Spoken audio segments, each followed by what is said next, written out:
Well, no one in Scotland can commission an idea. You know, if I went to BBC Scotland and I said, oh, I've got this great idea for a sitcom, I've got this brilliant idea for a drama, you know, there isn't one person in Scotland that can okay it unless it goes through London. Good morning and welcome to another edition of Full Scottish. What's happening today?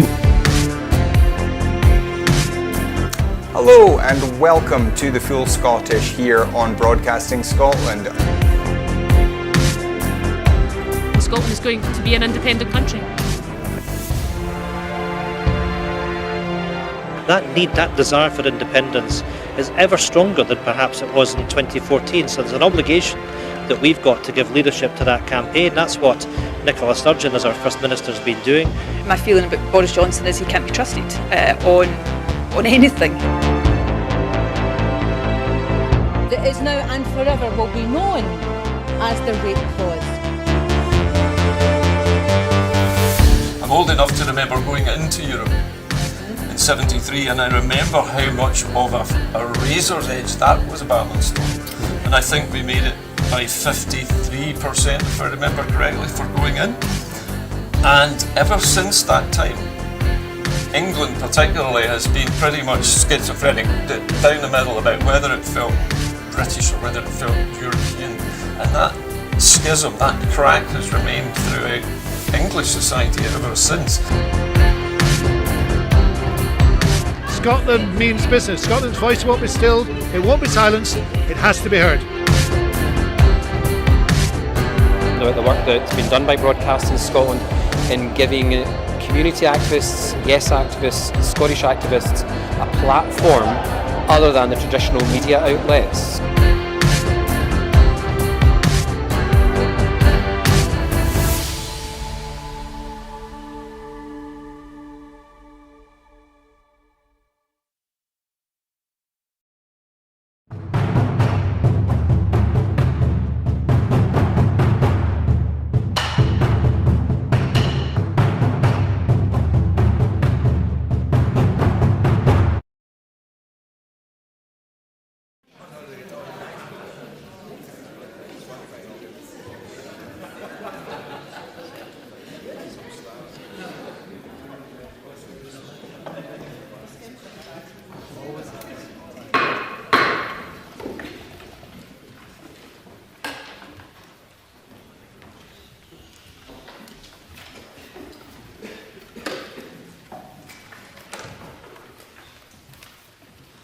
Good morning. We start this morning with general questions. Our first question from Ruth Maguire. Thank you, Presiding Officer. To ask the Scottish Government how it evaluates the delivery of alcohol and drug services. Minister Joe Fitzpatrick. Rights, Respect and Recovery, published in November 2018, sets out a national strategy for tackling alcohol and drug harm. This includes an 8-point treatment plan for treatment and recovery, which will improve access to effective services and interventions to support individuals to achieve their recovery. In October last year, in partnership with COSLA, we published an action plan to deliver this strategy, and local areas are required to have their own strategies in place by April of this year. NHS Health Scotland has been commissioned to draw up a monitoring and evaluation framework for the strategy, which will sit alongside the existing evaluation of the alcohol framework. Ruth Maguire. Thank the Minister for that answer. I've raised before the slightly opaque nature of how funding is allocated between clinical and recovery programmes.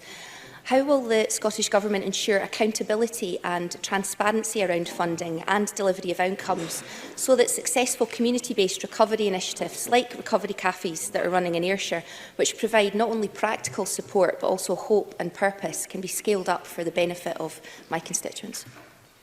Minister. Thank the member for her question. Recovery cafes play a key role in supporting people's recovery from problem alcohol and drug use. They're led by people in recovery for others in recovery and demonstrate the impact that people with lived experience can have in supporting others in their recovery. And the Scottish Recovery Consortium has played a key role in development of these cafes across Scotland, and I'm very much a supporter of that. As I said in my first answer, NHS Health Scotland are leading the evaluation of our Rights, Respect and Recovery strategy through the evaluation framework. So that's going to be published in February.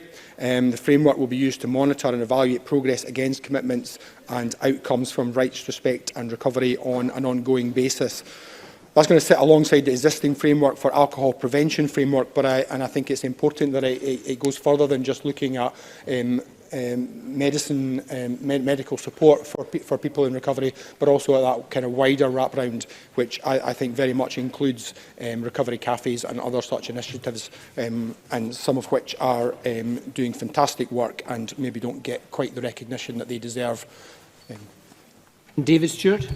Thank you, Presiding Officer. What plans does the Government have to introduce a social responsibility levy on alcohol retailers, which was passed by this Parliament but not approved, which would provide millions more for alcohol and drug services? Minister. Well, the member has raised this point before, and the member will be aware that I support the fact that this is a power that we have. The power is intended to recoup any additional profit from the alcohol industry as a cause of minimum unit pricing, and I think we have to accept that it will take some time before we understand whether that exists now. But the member has made this point before, and I'm sure he will make it again. And you know, I don't find myself in disagreement. I think it's just about making sure that we are taking actions based on evidence, and don't quite have the evidence to support taking that action just yet. Miles Briggs. Thank you, Presiding Officer. What assessment have the ministers made with regards to the impact of the loss of drug and alcohol rehab beds? In 2007, there were 352 beds available across Scotland. Today, there are just 70. Minister.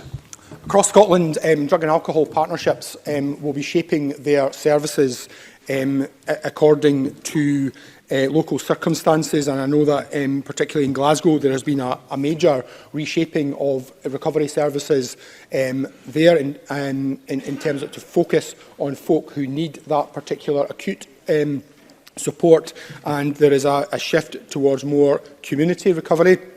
That said, I am currently, and my officials are currently looking across Scotland to map what recovery, what rehabilitation support is available, so we can see that whether there are gaps and how we then take that forward. Thank you. Question number 2, Jamie Halcro-Johnson. To ask the Scottish Government whether it will provide an update on the delivery of foundation apprenticeships. Minister Jamie Hepburn. Foundation apprenticeships started with the early Pathfinders in 2014-15. Over the first 3 cohorts and the Pathfinder phase, there have been 3,454 FA starts. Skills Development Scotland will publish the next annual progress report on foundation apprenticeships by March 2020, including details of the current cohort. Jamie Halcro-Johnson. Thank the Minister for that answer. While we await the figures, as he mentioned, in March, it's clear from the last cohort measured that there's been a huge variability in uptake across Scotland. Some areas, over 5% of S4 pupils took part. However, in others, including my own region of the Highlands and Islands, the numbers were negligible, 0.7% in Murray, 2.5% in Orkney, and fewer than 5 starts in Shetland. So can the Minister tell me whether this is a question of places available or insufficient demand in those areas? And can he further commit to improving these figures to ensure that foundation apprenticeships are not only available, but signposted and actively encouraged to young people across the whole of Scotland? Minister. Well, on his latter point, I certainly agree we should be ensuring everyone signposts young people to the opportunity of a foundation apprenticeship. I'm afraid, in terms of his overall question, he seems somewhat misinformed. We have seen, since the first cohort to the third cohort, a 343% increase in the number of starts. We've met our commitment to provide 5,000 opportunities by 2019. This year, in terms of the Highlands and Islands, if you look at the local authority areas that comprise the Highlands and Islands area, actually the number of FA starts is broadly in proportion to population, actually slightly higher per capita. So we're seeing here in Scotland growth in foundation apprenticeship starts, growth in modern apprenticeship starts, growth in graduate apprenticeship starts. If you look, though, to Tory England, since the introduction of the apprenticeship levy, figures, which was introduced, of course, by the Tories without consultation with this government, figures as at the first 3 quarters of the 2018-19 academic year compared to numbers for the first 3 quarters of the academic year prior to the introduction of the apprenticeship levy, saw a decrease in the number of apprenticeship starts of 29.3%. In the same intervening period of time, across the range of apprenticeship starts in Scotland, we've seen an increase of 11.7%. Michelle Valentine, sitting next to Mr Halcro Johnston, had a question on apprenticeships last week. She was rather fortunate not to have that question reached. Mr Halcro Johnston has been less fortunate this week because his question was reached. We've placed that on the record. Let me say to the Tories, apprenticeships are not the most fertile line of inquiry for them as a party. Question number 3, Neil Findlay. To ask the Scottish Government if it will establish a Mesh Injured Women's Fund. Cabinet Secretary Jean Freeman. Both the First Minister and I appreciate the impact that mesh complications have had on those affected and their families, not least in light of the meetings that the First Minister and I held with mesh injured women in November. And we want to ensure that all available care and treatment options are open. With the needs of affected women uppermost in mind, we will consider the range of services and support that are available. As part of this year's budget process, I am currently exploring the different forms of support that could be offered beyond the provision of direct care services. I think it is important that this work recognises the impact this has on the lives of the women affected, and this is what I will be seeking to reflect. Neil Findlay. Mesh injured women have lost their jobs, their relationships, their income and their homes, and they're having to pay for incontinence products, clothing, bedding and other items to try and manage the horrendous consequences of mesh implantation. Will the Cabinet Secretary actively speak to the Finance Secretary to set up a fund to help these women who are being financially penalised through no fault of their own? And will she speak to the First Minister and ask her to respond to the letter I sent following the meeting that the Minister referred to in Glasgow, as I've not received a reply since November? Cabinet Secretary. So I'm sure Mr Findlay listened carefully to what I said, and what I said implied that is part, actually it didn't imply I said it, it was part of the budget process that I was looking at all the services and support that is appropriately and should be there to support the women that he is referring to, and that includes those women that both the First Minister and I met. It wouldn't be responsible in the middle of a budget process for me at this point to begin to commit new funds whilst I'm still engaged in that exercise, including with the Finance Secretary. And of course, the budget, when it finally does come, will be a decision of this Parliament. So I would hope that if we are able to introduce those matters that Mr Findlay rightly cares about, he will find himself able to support that budget. In terms of the First Minister's response to Mr Findlay, of course, the First Minister is rightly waiting to see what it is that I intend to bring forward so that the reply to Mr Findlay can be as full as possible. And I have now given where we are in that process, and I hope that he is content with that. Indeed, I hope he welcomes it. Question number 4, Gordon Lindhurst. To ask the Scottish Government what its response is to reports that a record number of people are waiting over 12 hours in A&E departments. Cabinet Secretary Jean Freeman. In November, attendances at our emergency departments were over 11% higher than they were 4 years ago, and that includes an almost 5% increase in the latest year. Whilst against this significant increase in demand, our NHS emergency department staff continue to deliver the highest performance of all nations in the UK, now for 4.5 years. Nonetheless, the level of 12-hour delays have increased in our key sites. To support the immediate reduction in those delays, I have continued with the work on a whole system response, intensified the focus on that with additional financial support to look at what more we need to do to ensure sustainability and robustness in our out-of-hours provision. Commissioned further work to understand better why we have that high level of increased attendance, and of course continued to work with my partners in local government to ensure that we minimise delayed discharge and the flow through the hospital in order to free up beds for those patients appropriately attending A&E and therefore admitted into hospital for further treatment. Lindhurst. the SNP's own target of 95% of patients dealt with within 4 hours has not been met in the last 2.5 years. So can the Cabinet Secretary give a guarantee to people with all the other issues facing the SNP-run NHS in Scotland when we can see a continual sustained improvement over a length of time on this issue? Presiding officer, I've got to admire Mr Lindhurst's bravery. I tell you what will happen with this government's target. We'll keep it, unlike your government south of the border. Not only will we keep it, Mr Lindhurst, we will continue to work to meet it, but can I remind you that the NHS in Scotland, in emergency A&E work, our staff continue to be the best performing across the UK for 4.5 years. And I'll tell you what else this SNP government will do, Mr Lindhurst. We will listen to the Royal College of Emergency Medicine, who are very, very clear. I would simply wish that your Secretary of State would listen. He might care to reply to any of my letters over the last 18 months, by the way.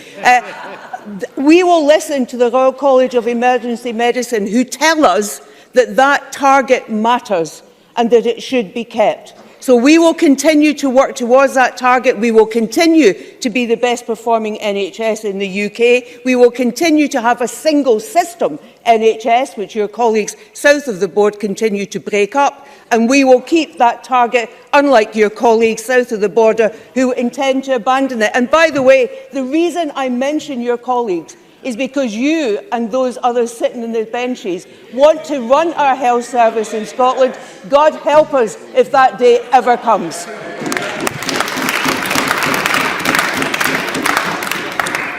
Question number 5, Gillian Martin. Thank you, Presiding Officer. To ask the Scottish Government, in light of the potential impact on Scotland-based armed forces personnel and their families, what its response is to any UK involvement with US military action against Iran. Cabinet Secretary Fiona Hislop. The Scottish Government would be concerned about any further escalation resulting in military action. We continue to urge all parties to refrain from further violence and work to de-escalate tensions. Further conflict in the Middle East is in no one's interests. We recognise the value of the Joint Comprehensive Plan of Action and the impact this agreement has had on peace and stability in the region. We support the continued commitment of the UK, France and Germany to this agreement, as seen in the E3 statement on the 12th of January. And it is right that the E3 are raising concern at the US decision to reimpose sanctions on Iran and are urging Iran to refrain from further military action and to return to its commitments under the agreement. The Scottish Government believes that the Joint Comprehensive Plan of Action is the best avenue we have to prevent nuclear proliferation and de-escalate tensions in a peaceful manner, and we understand that the European powers now have triggered the formal dispute mechanism over Iran's breaches of key parts of the 2015 agreement. Gillian Martin. Thank the Cabinet Secretary for that answer. The Cabinet Secretary will aware of the irresponsible comments from the Prime Minister earlier this week, who says he believes that the Iran deal, the deal that the Cabinet Secretary just referred to, should be abandoned and replaced with, I quote, a Trump deal. Instead of playing the role of Trump's lapdog, does the Cabinet Secretary agree that the UK Government should be advocating the benefits of the current deal and working with all sides to gain their recommitment to a deal that makes the type of conflict that we all fear less likely? Cabinet Secretary. Yes, the Scottish Government is concerned that the UK Government is sending mixed messages.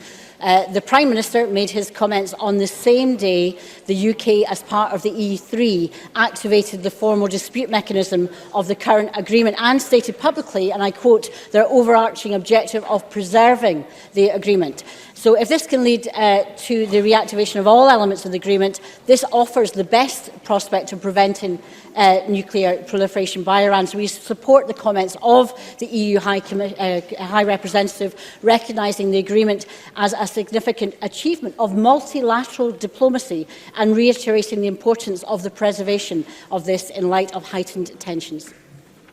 Question number 6, Michelle Valentine. Thank you, Presiding Officer.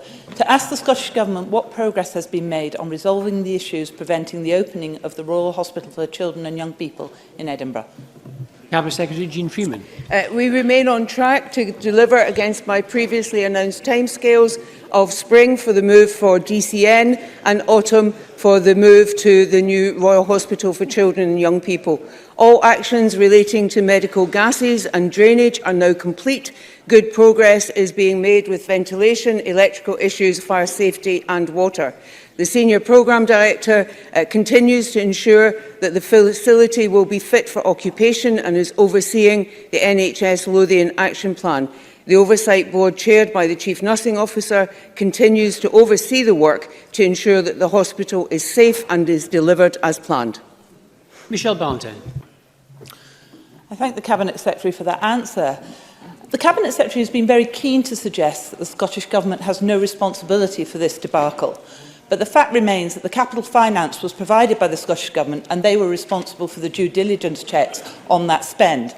Can the Cabinet Secretary confirm that because the building contract was signed off when it was handed over, the original contractors and others that have been approached are not willing to take on the work as they would become liable for both the building and the warranties? And as a result, the cost of sorting out this mess is now soaring. Cabinet Secretary. Well, I'm not entirely sure where Ms Valentine has been in all the discussions we've had around this, or where she has been in doing her homework as a member of the Health and Sport Committee to understand how we undertake infrastructure projects in Scotland and why we are now changing that. And the negotiations, because the contract is appropriately between NHS Lothian, appropriately and in legal terms, between NHS Lothian and those contractors, and the work now is underway in order to ensure that the site is safe and is fit for purpose when it meets those moves, as I've outlined, in spring and in autumn. Therefore, the discussions between contractors and that body responsible are discussions between NHS Lothian and the contractors. And the Oversight Board is concerned with ensuring that the work is done on time. And as I've said, we are on track to deliver that work so that the hospital, which I halted the move to, as I'd remind Ms Valentine and others, because it was not safe for patients or staff, the right decision by me, that hospital will be able to be opened both in spring for DCN and autumn for the Royal Hospital. And at that point, we will be assured as a government, as we should be, as the Health Secretary, as I should be, that it is safe for both patients and staff. Thank you very much, and that concludes general questions. I'm going to turn now to First Minister's questions. Question number 1 from Jackson Carlow. Presiding Officer, with apologies.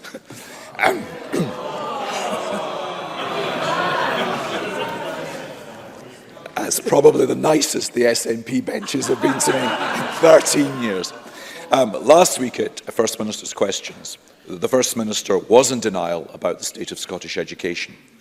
So what's her response to yesterday's call from MSPs from across this chamber for a full inquiry into broad general education and curriculum for excellence? And will she now hold one? First Minister.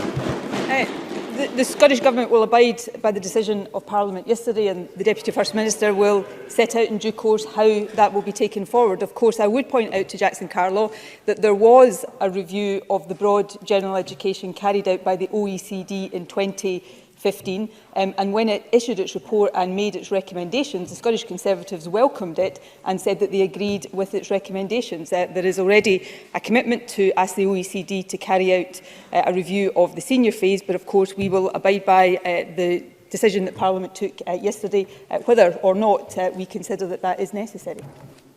Jackson Carlow. Thank you. Can I thank the First Minister for that response? And it's important that we have a full inquiry. The majority of MSPs across parties have demanded that, and I'm grateful if she is saying now that her government will respect the will of Parliament.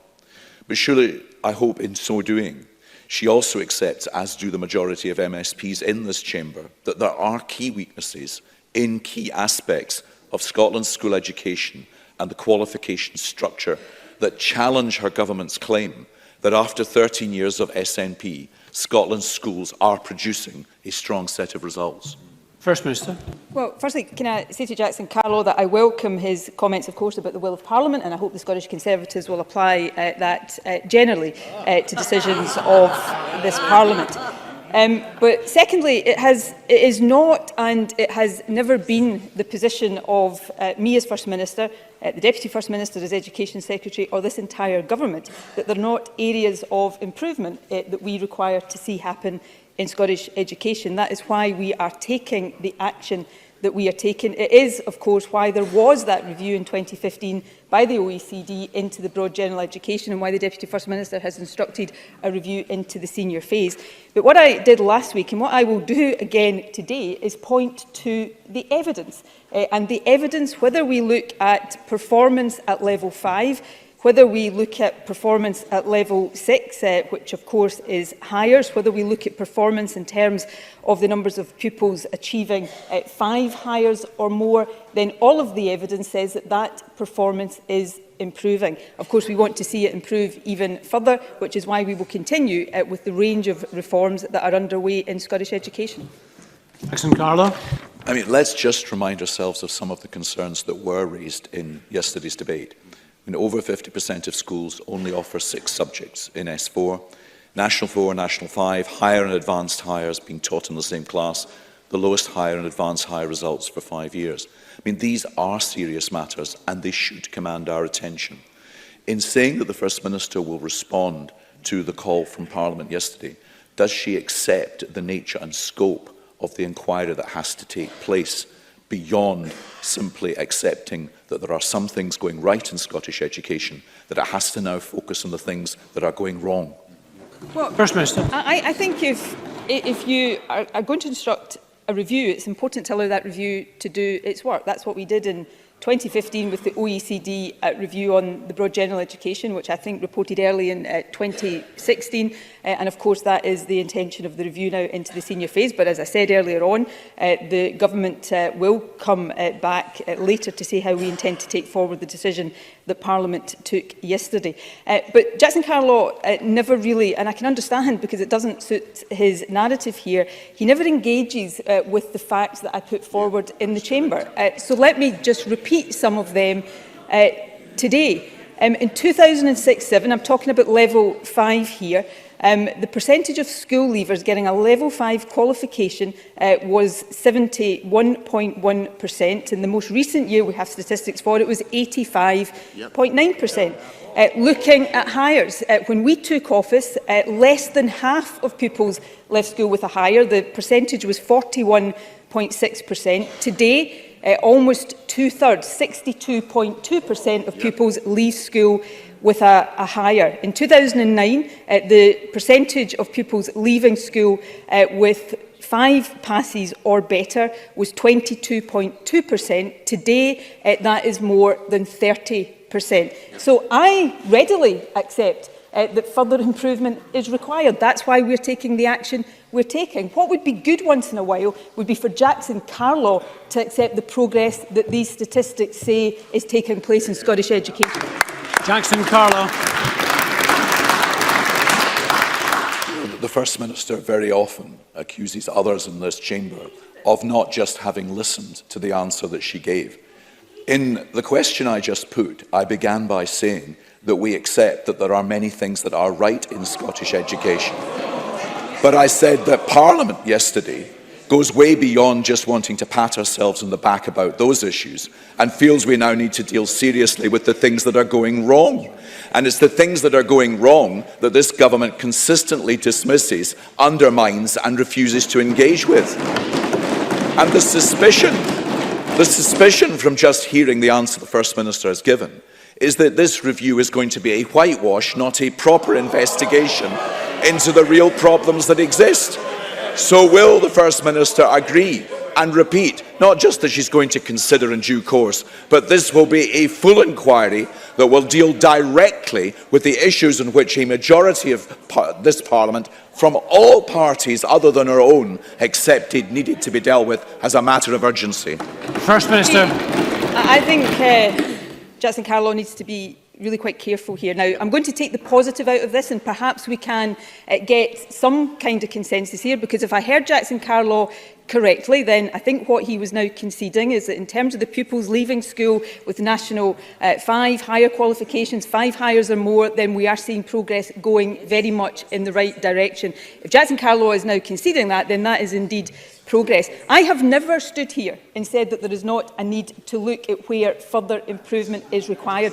Now, the area where I think Jackson Carlaw has to be really careful is in what he said there about whitewash reviews, because this government, firstly in terms of the 2015 review into the broad general education and curriculum for excellence generally, and in the review the Deputy First Minister has instructed into the senior phase, both those reviews, in the case of the first one was, and in the case of the second one will be carried out by the OECD.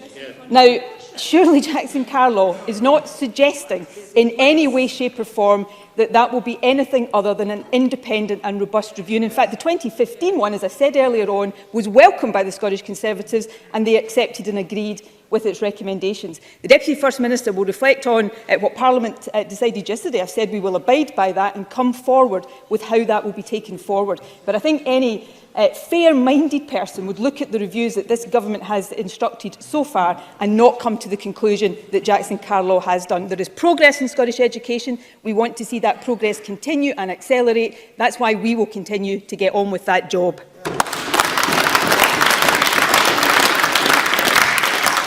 Question number 2, Richard Leonard. Presiding officer, last year the fatal accident inquiry into the death of Alan Marshall found that his death in custody was, and I quote, entirely preventable. A fortnight ago, we learned that Alan's family are now planning to launch a legal action against the Scottish Prison Service, Police Scotland and the Crown Office. Does the First Minister understand the hurt and frustration felt by Alan Marshall's family, and does she accept that justice still has to be delivered? Well, firstly, can I say, yes, I do understand the hurt and the pain of Alan Marshall's family, and indeed any family who face those circumstances, and my deep condolences and thoughts are with them. In terms of fatal accident inquiries, the government and indeed any agency whose conduct is the subject of a fatal accident inquiry has a duty to learn from any recommendations, and that will be, in terms of the Scottish Prison Service, the case with the FAI into what happened with Alan Marshall. Beyond that, and I'm sure Richard Leonard will understand that, because he said in his own question, Alan Marshall's family, and they are entirely entitled to do this, have indicated an intention to raise legal proceedings. It would therefore not be appropriate for me to go into any more detail right now about the circumstances of that potential legal action. Suffice to say, though, two things that I've already said. My thoughts remain with his family, and the lessons that are there in the FOI findings and recommendations have to be taken forward, and they will be taken forward. Richard Leonard. Thank you. It's not just Alan Marshall's family who have lost a loved one because of entirely preventable failures. The case of Craig McClelland has been raised with the First Minister a number of times by Labour's Neil Bibby. Craig was murdered in 2017 in an unprovoked knife attack by an offender who had unlawfully removed his electronic tag. His attacker had been on the run for nearly 6 months. The McClelland family called for a public inquiry, but the government refused. The family sought a fatal accident inquiry, and they supported legislation which would have made fatal accident inquiries mandatory when a murder is committed in these circumstances. But the government voted this down. The Cabinet Secretary for Justice defended his decision, claiming that where the circumstances justify it, the Crown will undertake a death investigation. Well, the McClelland family were told just before Christmas that their request for a fatal accident inquiry had been denied. First Minister, why do the circumstances of Craig McClelland's death not justify an inquiry? First Minister. Can I also say, and I have discussed the case of Craig McClelland in this chamber before, I think in response to Jackson Carlow and others as well. Again, what happened in that case was dreadful and tragic, and my thoughts and condolences are with his family as well. A number of lessons have been learned there. Whenever there is a quest for a public inquiry, that is very carefully considered by the government, and the reasons for our decisions are set out, and in some cases, of course, public inquiries are instructed.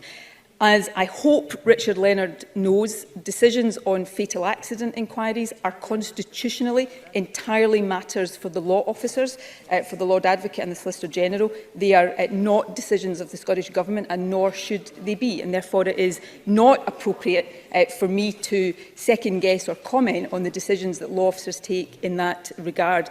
But whether or not there is a fatal accident inquiry, it is incumbent on this government to learn any appropriate lessons, and we always endeavour to do that. One example, because legislation has been referred to and the circumstances in that case of a tag being removed. The recent legislation that was passed in this Parliament, of course, created a new offence of being unlawfully at large. That was in part a response to some of those circumstances. So I absolutely understand the deep distress of families in this situation. If it was a member of my family, I would be in exactly the same position. The Scottish Government's got a responsibility to respond and to take considered judgments on these matters, and we will always seek to do that. Richard Leonard. I accept the separation of powers that exists, but it was a choice taken by this government not to make FIAIs mandatory in cases like those that led to the death of Craig McClelland.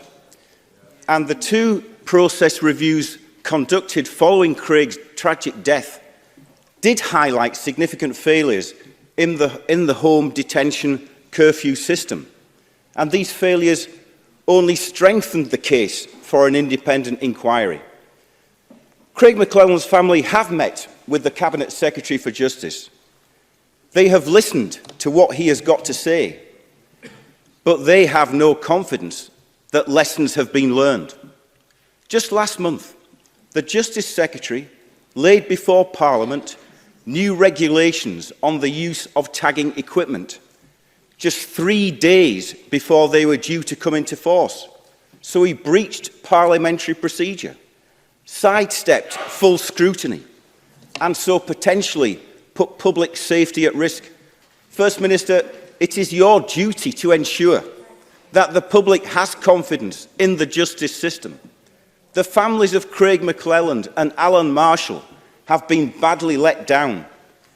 They have lost their faith in the system. And if they have no confidence in your justice system, why should anybody else? First Minister. Well, I fully understand why a family facing the circumstances that this particular family has faced feel the way they do. I would be the last person to suggest otherwise. The government has to make sure that lessons are learned. The Justice Secretary has set out to this Parliament the different lessons and steps that have been taken to make changes in a number of these areas as a result of not just this case but other very tragic cases that we have seen. And it is our responsibility, which we take very seriously and discharge, to make sure that we have a sound and solid justice system, respecting the separation of powers, of course, that is important in all of these matters, and we will continue to do that. In terms of fatal accident inquiries, there are some circumstances, deaths in custody, for example, where fatal accident inquiries are mandatory. Beyond that, careful consideration is given, but it is important that decisions on fatal accident inquiries are for the law officers to take, and that they take into account all of the appropriate circumstances. I'm sure that the Lord Advocate would be more than willing to respond further in this particular case, but it would not be appropriate for me to step into the shoes of the Lord Advocate in terms of the decisions that are taken extremely seriously. But in general terms, the Government will always seek to respond carefully, sensitively and appropriately when issues like this arise, so that we are learning the right lessons and, where necessary, making the right changes. Thank you. We have some constituency supplementaries. The first from Kenneth Gibson, to be followed by Oliver Mundell. Kenneth Gibson. Thank you, Presiding Officer. First Minister, last night I attended a meeting with 12 other MSPs and around 50 people, mostly from frontline women's organisations, to discuss women's sex-based rights. We heard from one of my constituents, a retired prison governor, that while the Scottish Prison Service would not contemplate placing a trans man in a male prison, they have fewer qualms about placing a trans woman who is still physically male in a female prison. A risk assessment only takes into account a trans woman's propensity for violence. It does not assess the potential psychological impact on female prisoners, many of whom are extremely vulnerable, having endured years of violence at the hands of male perpetrators. This can and has had serious impacts on the mental well-being and rehabilitation of vulnerable female prisoners. Is it not time, therefore, First Minister, to ensure that people who are physically male are no longer admitted to female-only prisons? First Minister. Well, obviously I'm not aware of the terms of the discussion that was had last night beyond what Kenny Gibson has narrated in this chamber. I'm more than happy to ask the Justice Secretary to respond in detail on the particular point. More generally, obviously this is a sensitive issue. It is obviously a controversial issue. I think it is very important that we respect and protect women's rights. I've spent a lifetime as a committed feminist doing exactly that, but that we also respect and protect trans rights, and that we allow a proper debate, as the government is seeking to do with draft legislation, to convince those who have concerns about this that there is not a tension and there is not an inevitable conflict between women's rights and trans rights. And that is work that is underway, and the government will continue to take that forward in a responsible and sensitive manner. Oliver Mundell to be followed by Anas Sarwar. Thank you, Presiding Officer. Following yesterday's devastating news that Penman Engineering in Dumfries has entered administration for the second time, what steps will the Scottish Government take to help secure the future of the company and these regionally significant, highly skilled manufacturing jobs? And can the First Minister reassure my constituents that her government will provide every possible support to employees and their families at this difficult time, particularly so soon after the festive period? First Minister. Yes, I will give that assurance. That is how the government always seeks to operate in these very difficult situations, and I want to also take the opportunity to express my concern about the administration of Penman and obviously, of course, the impact that has on, as I understand it, the 44 jobs that are immediately lost as a result of that.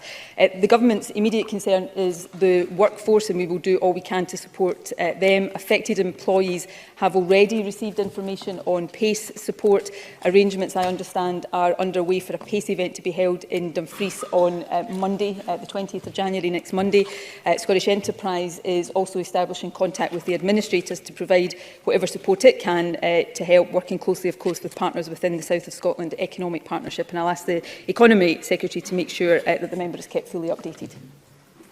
Anas Sarwar to be followed by Alexander Stewart. Presiding Officer, it's almost 3 years since Millie Main died after contracting an infection from the water supply at the Queen Elizabeth University Hospital campus. Unbelievably, Millie's parents were not told the true cause of her death at the time. The Health Board knew the water supply was not safe and posed a high risk of infections when the hospital was opened, and they failed to follow protocols and didn't report Millie's death to the Procurator Fiscal. First Minister, the way Millie's family has been treated is nothing short of a disgrace. It's right that we have a wider public inquiry, but there must be a specific inquiry on the circumstances of Millie's death. In Millie's mum's, Kimberly's, own words, the Health Board has let us down at every step of the way and kept us in the dark. We believe Millie would still be alive today if the managers had listened to all the warnings of infection risk when the hospital first opened. We have lost all faith in the Health Board and its leadership. We want answers about Millie's death so that no family has to go through this ordeal again. We are calling for a fatal accident inquiry to uncover the truth. First Minister, do you agree with her? Minister. Well, firstly, can I absolutely sympathise with Kimberly, Millie's mum and her wider family. What they have gone through is completely unacceptable, and I think everybody's heart is with them at this time. It is precisely, of course, because we want to make sure that any answers that Millie's family or any other family feels that they have a right to, and they do have a right to those answers. It's because we want to make sure they get them that we have taken the decision to establish the public inquiry, and I know Anna Sarwar has welcomed that. In terms of the call for a fatal accident inquiry, I can absolutely understand that call and sympathise with the reasons behind that. Obviously, as I've just been saying in my exchange with Richard Leonard, decisions on fatal accident inquiries are entirely for the law officers. They're not for the Scottish Government, but I'm sure the Lord Advocate will listen carefully to the representations that are being made by Millie's family and respond in due course, and hopefully as quickly as possible. Alexander Stewart, followed by David Stewart. Thank you, Presiding Officer. First Minister, like me, you will no doubt be appalled that the news that hundreds of elderly people have been mistreated by staff in care homes across Tayside and Fife in recent years. 939 complaints have been investigated and upheld by the Care Inspectorate. First Minister, everybody in Scotland has the right to safe, good quality and compassionate care which meets their needs and respects their rights. What urgent steps will the Scottish Government put in place to ensure that this kind of treatment is eradicated from our care sector? First Minister. Well, firstly, the vast majority of elderly people in our care homes across the country get excellent care by dedicated members of staff, and I think it's really important that all of us recognise that. The member is absolutely right that any elderly person who doesn't get that excellent standard of care is being let down. In terms of actions, the reason we have a care inspectorate is to make sure that there is robust and rigorous investigation of any complaints, as well as general inspections of care homes, so the care inspectorate has that job to do. When it does that job and when it finds failings, we had issues, I think, raised in this regard last week, then the care inspectorate makes recommendations, and it is incumbent on care homes, on local authorities, and if there are recommendations directed at the Scottish Government, for those recommendations to be taken forward, and that is what I expect to happen, because every elderly person in a care home, we all have or many of us have elderly relatives, and we should always consider these matters from the perspective of the care we would want our own relatives to have. And I think that is the standard all of us should expect to be upheld for everyone in a care home anywhere in Scotland. David Stewart, to be followed by Tom Mason. David Stewart. Thank you, Presiding Officer. The First Minister will be well aware of the concerns expressed this week by the leader of Murray Council about the severe cash shortfall in their local Scottish Welfare Fund. Frontline benefit staff say there's been a rise in the number of people feeling suicidal and of those with acute mental health and drug issues. Does the First Minister share my concerns, and what comfort can she give to the hard-pressed frontline staff in Murray and the highly vulnerable people they serve? Well, of course, I do share some of that concern. It is because we have a concern about the impact of austerity, of welfare cuts on many people across the country, that this government established the Welfare Fund and continues to fund that vital support for people who need it. It is under pressure in many parts of the country because of the increasing demand being brought about by deep welfare cuts and the continuing effects of austerity. We are, as members, including Dave Stewart, knows, in a budget process right now, and these are all matters that we will continue to consider very carefully.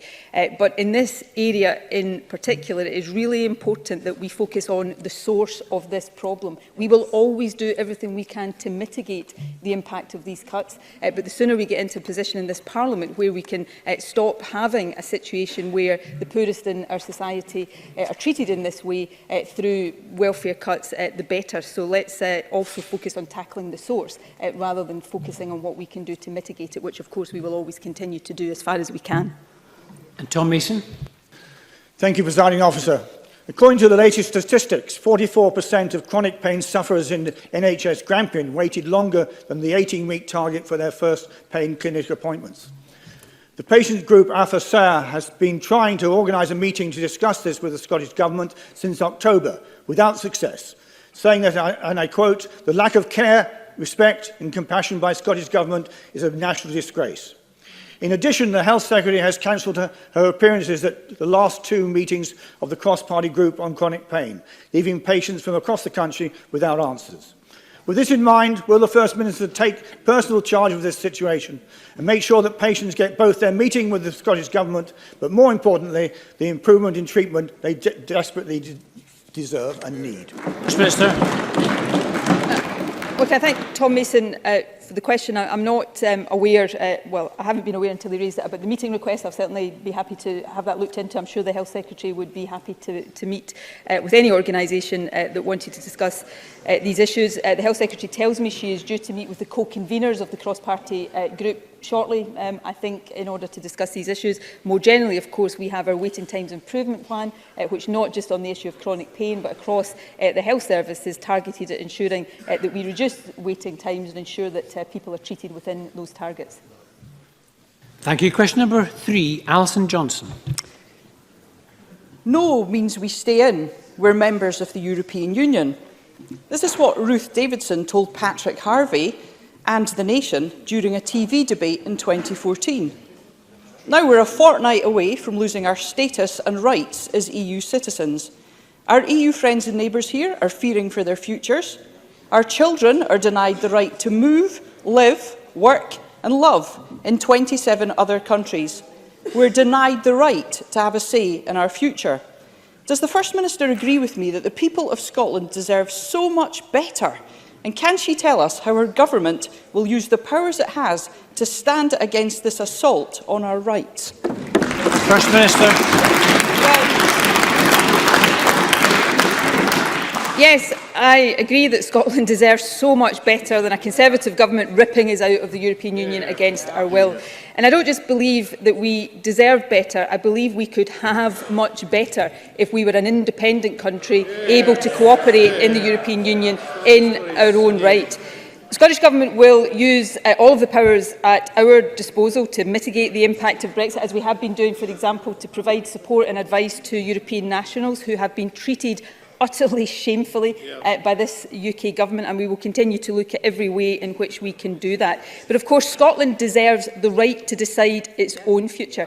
And there's a really fundamental issue at stake right now in Scotland, and it's not actually about whether or not Scotland should be independent. It's about who gets to decide. Should that be the Scottish people, or should that be Westminster? And it's also about whether the outcome of the general election is respected in Scotland, as the Tories rightly demand that it is respected elsewhere in the UK. The Conservatives, of course, are running scared of Scotland having that choice, and I can understand why, but they will not stop it. Democracy denial will not prevail.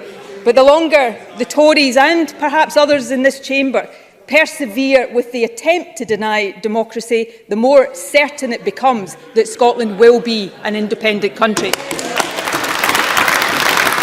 Alison Johnston.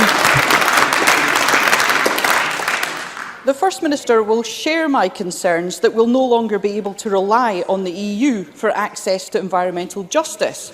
It's clear that Brexit is being used by the Tories to roll back on workers' rights and environmental standards. Let's not forget that the EU gave us so many of the protections we take for granted today. Sadly, the Tories have thrown out guarantees that these will be maintained in the withdrawal bill. They even used the bill to grab further powers from this Scottish Parliament, all because they are desperate for a Trump trade deal. These actions are a clear statement of their intent. We in Scotland must do everything we can to protect people and our environment. Until we rejoin the EU as an independent nation, will the First Minister protect our access to environmental justice and establish Scotland's own environmental court? First Minister. We will absolutely make sure that environmental standards, as far as we have control over it, are not in any way diminished. If anything, we want to go further. We absolutely do not want a race to the bottom. We are in the process, of course, right now of considering and deciding how we replace the environmental governance that will be lost from leaving the European Union. And of course, we listen carefully to the representations around the detail of that are being made. But this race to the bottom is a real concern. I met as part of my regular meetings with the STUC yesterday. They fear a race to the bottom on workers' rights. We could face a race to the bottom on consumer protections as well as environmental protections, on general standards of regulation. And, you know, the Tories are obviously intensely uncomfortable as this is being discussed right now, but there are Tories everywhere talking about the benefits of being Brexit are all about being able to reduce that regulatory protection. So these are real fears, and we will do everything we can within our existing powers to protect Scotland against that. But the best way for Scotland to protect itself is to stop being at the mercy of Westminster governments, particularly Westminster Tory governments, and to have the right to choose a better future. I'm reminded of the leaflet, one of many leaflets on this issue that the Tories issued during the general election campaign. It said, I think it was one of the last ones, on Thursday you will decide, they said to the Scottish people, whether or not there will be an independence referendum. The only way to stop it is to vote Scottish Conservative in Scotland. Well, Scotland didn't vote Scottish Conservative. They put the issue on the ballot paper. They lost. It's time to give Scotland a chance to choose our own future.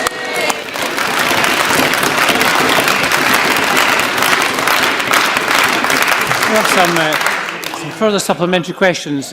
Murdo Fraser, to be followed by Claire Baker. Oh, thank you, Presiding Officer. The 2014 Scottish Government's White Paper on Independence described the annual GERS report as, and I quote, the authoritative publication on Scotland's public finances. Given that that is the Scottish Government's view, why is the Finance Secretary now proposing an alternative set of propaganda figures to be published alongside? On what data will these alternative figures be based, and how much will this exercise in SNP spin cost the Scottish taxpayer? First Minister.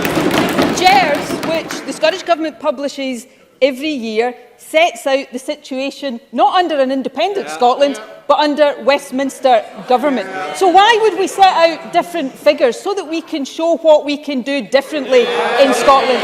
The different spending commitments that we could take. For example, spending more to grow our economy, spending more to protect the most vulnerable, and not spending money on new weapons of mass destruction on the River Clyde. These are the different choices we can make, and it's one of the many reasons why the Tories are terrified of the prospect of giving Scotland the choice of independence, because they know Scotland will choose to become independent. Claire Baker, to be followed by Angela Constance. Claire Baker. Thank you, Presiding Officer. The First Minister will be aware of the fantastic news that MND Scotland, the Ewan Mcdonald Centre and My Name Doddy Foundation launched a major MND drug trial yesterday, the biggest and most innovative trial the UK has ever seen. 2 drugs are being tested as part of the MND SMART trial, but there is flexibility to run more treatments through this trial in the future. What support can the Scottish Government provide to make sure we keep discovering new candidate drugs to trial through the MND SMART programme? First Minister. Well, firstly, yesterday's news about these drug trials for MND was fantastic, and I think everybody across the chamber clearly is of that view. The Scottish Government has already met with Doddy Weir, and we will meet with others involved. We have a very good relationship with MND Scotland, and they rightly keep pressure on the Scottish Government to do everything we can. So we look forward to continuing to have discussions about the support that the Scottish Government can bring, as we have done in the past, to make sure we are doing everything we can as a country to get to a position as quickly as possible where we perhaps have a cure for this cruelest of diseases. And I hope members across the chamber will support those efforts, as I'm sure everybody does. Angela Constance, to be followed by Andy Whiteman. Thank you, Presiding Officer. What's the First Minister's message to Labour supporters who will be rightly mortified by the ill-considered and frankly offensive leadership pitch by Labour's Lisa Nandy, who wants to set up an international commission against Scottish independence, presumably so the UK can deal with Scotland as Spain has dealt with Catalonia? Surely this is a potentially inflammatory and undemocratic position to take.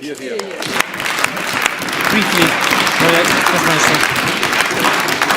well, I think Angela Constance is right to raise this issue. I'm actually going to try to give Lisa Nandy the benefit of the doubt. I'm going to assume, hard though it may be to believe, that when she made the comments that she did, she hadn't paid attention to what has actually happened in Catalonia in recent times, because if she had, she would surely not have suggested that there are any positive lessons at all to be learned from that. So perhaps Lisa Nandy should take the opportunity to clarify exactly what she did mean, recognise the concern that it has caused, and perhaps even apologise for that.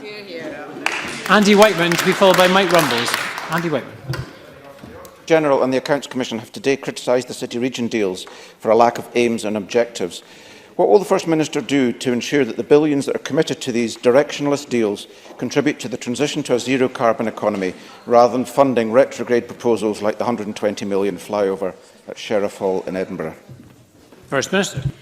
Well, we welcome today's report because it also highlights the positive effect that city, region and growth deals are having across Scotland, strengthening relationships between councils, government, business, universities and a range of other partners. Of course, we will pay close attention to recommendations in that report so that we make sure the governance and the accountability is as strong as everybody would want it to be. Of course, UK Government are partners in city, region and growth deals. The audit Scotland, of course, didn't, I don't believe, direct recommendations that it is because it's out with its remit, but they are partners in that. But, I do think it's really important to recognise the benefit that these deals are bringing and will bring to communities across Scotland, which is why the Scottish Government is such a substantial funder of them. Mike Rumbles. The First Minister is fond of talking about democratic mandates, but does the First Minister not recognise that last month 55% of Scottish voters voted for candidates opposed to another independence referendum, and that you want to listen to the Scottish voters, and that level of opposition. Order.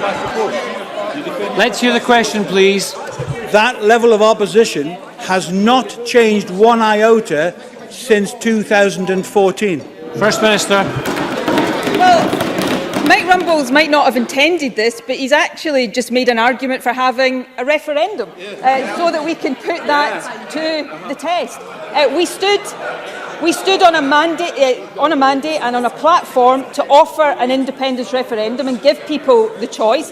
We scored a higher percentage of the vote in Scotland than the Tories did UK-wide, but they still claim the election result is a mandate for their form of Brexit. So if Mike Rumbles is confident in his view, I suspect he isn't, but if he is confident in his view that Scotland still doesn't want independence, then have the courage of your convictions and put it to the test. Of course, the Liberal Democrats were perfectly happy to propose and argue for a second referendum on EU membership. So I think they should perhaps look at the consistency of their own position before they stand up and ask questions of that nature in this chamber. Question 4, Claire Adamson. Thank you, Presiding Officer. To ask the First Minister what impact ending Erasmus scheme will have on Scotland's further and higher educational institutions. First Minister. Well, Scotland does exceptionally well from Erasmus+. Proportionally, more students from Scotland study abroad under the programme than students from England, Wales and Northern Ireland, while at the same time, proportionally more Erasmus students from across Europe come to Scotland than to anywhere else in the UK.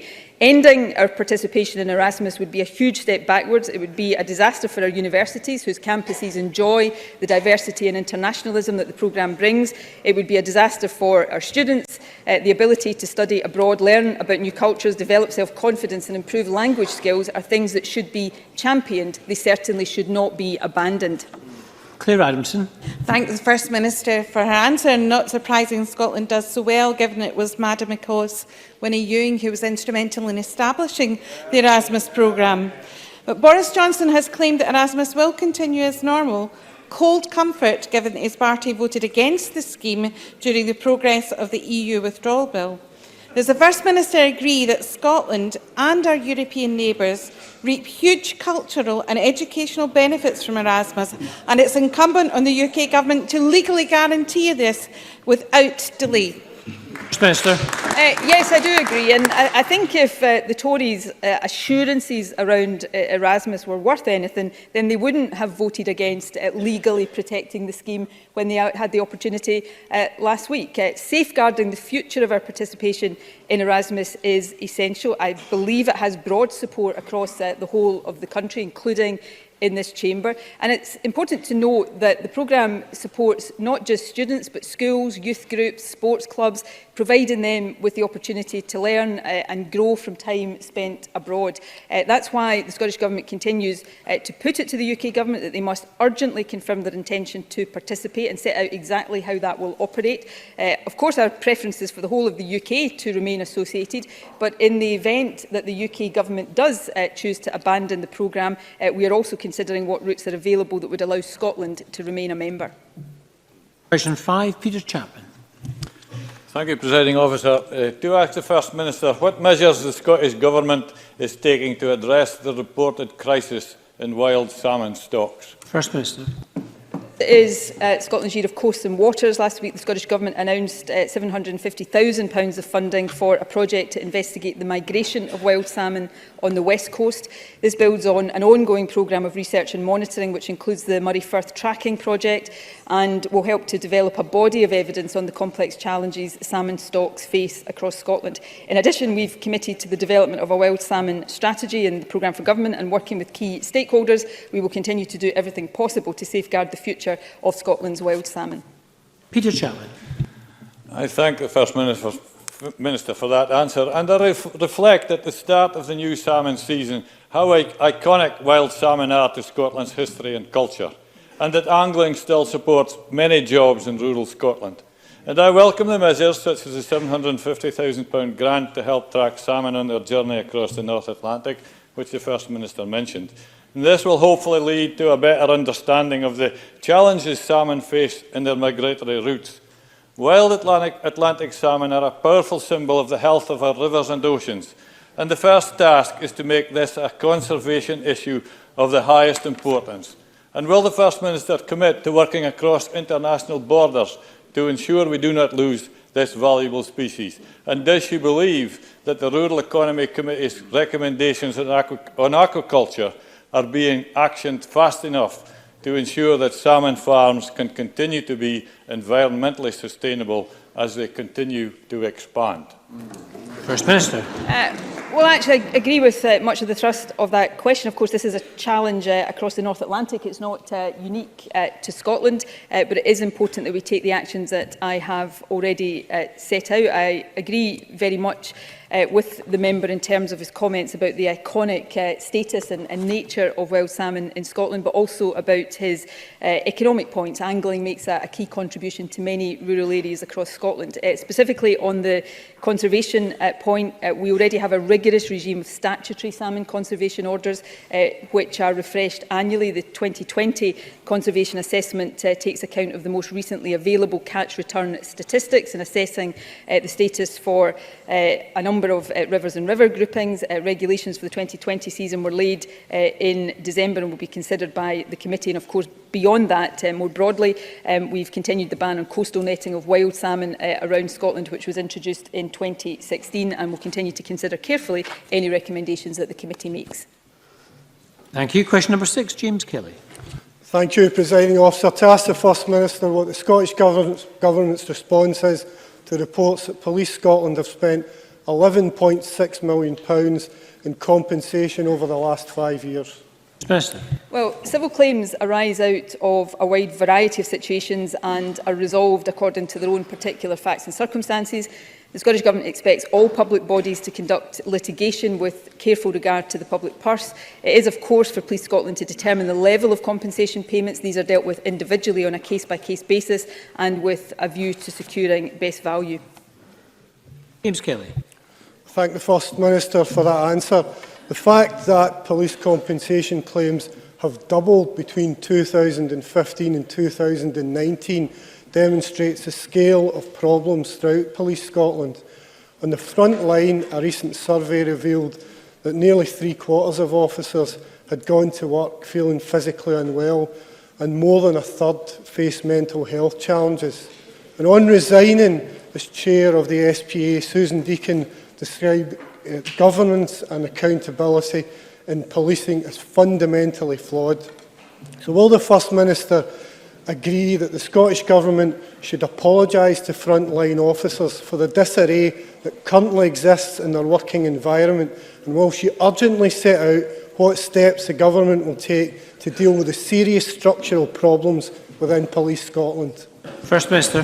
Well, I simply don't accept or agree with the general premise of that question, and I certainly don't agree with James Kelly's characterisation of it. This government has worked and will continue to work to support the police service and frontline police officers. We've protected the 1,000 additional police officers that we came into office in 2007 with a commitment around, and of course that's over a similar period when police numbers elsewhere in the UK plummeted. We're also protecting the revenue budget in real terms for the police service over the lifetime of this Parliament, and of course all of these issues will be relevant in the ongoing budget process we have, and I've set them out in this chamber in recent weeks in response, I think, to Willie Rainey taking a number of actions, as are the police taking a number of actions to support the mental health and well-being of police officers. There have been reviews by committees of this Parliament, of course, into the structure and governance of the police, and improvements made, and they continue to be made. So I actually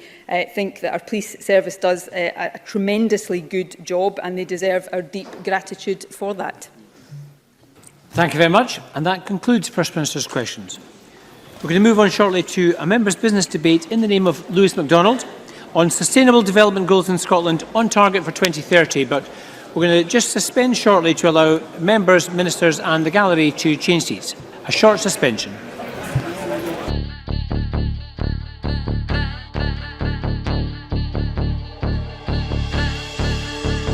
How do you mean no more commission? Well, no one in Scotland can commission an idea. You know, if I went to BBC Scotland and I said, oh, I've got this great idea for a sitcom, I've got this brilliant idea for a drama, you know, there isn't one person in Scotland that can okay it unless it goes through London.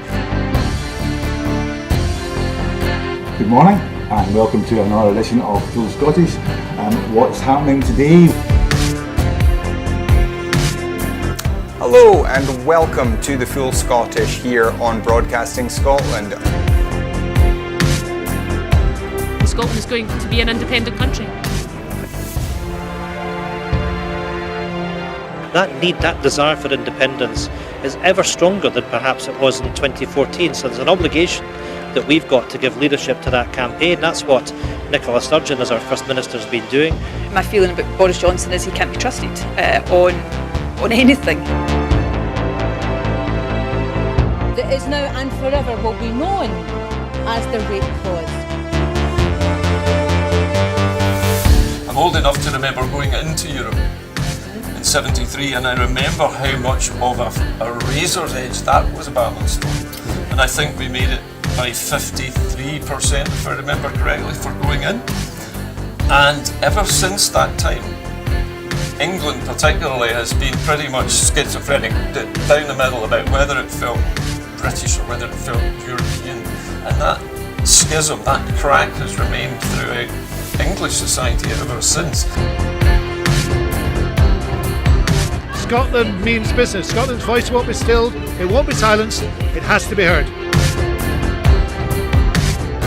About the work that's been done by Broadcasting Scotland in giving community activists, yes activists, Scottish activists a platform other than the traditional media outlets.